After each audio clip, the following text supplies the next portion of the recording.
நாடாளுமன்ற பட்ஜெட் கூட்டத்தொடர் தேதி குறிப்பிடாமல் ஒத்திவைக்கப்பட்டது.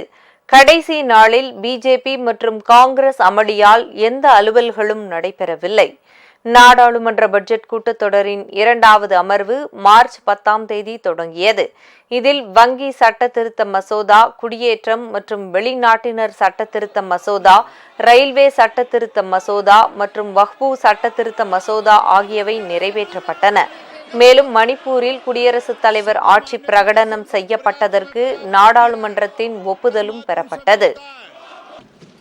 கூட்டத்தொடரின் நிறைவு நாளான இன்று மக்களவையில் வக்ஃபு மசோதா குறித்த சோனியா தெரிவித்த கருத்துக்கு மன்னிப்பு கோரியும், மாநிலங்களவையில் மேற்கு வங்க மாநிலத்தில் 25,000 ஆசிரியர்கள் மம்தா அரசால் முறைகேடாக நியமித்ததை உச்சநீதிமன்றம் உறுதி செய்த விவகாரத்தை எழுப்பியும் பிஜேபி உறுப்பினர்கள் அமளியில் ஈடுபட்டனர்.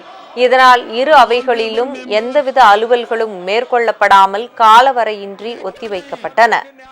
हाईकोर्ट के निर्णय को यथावत बरकरार रखा है और ये शालीनता से बैठिए।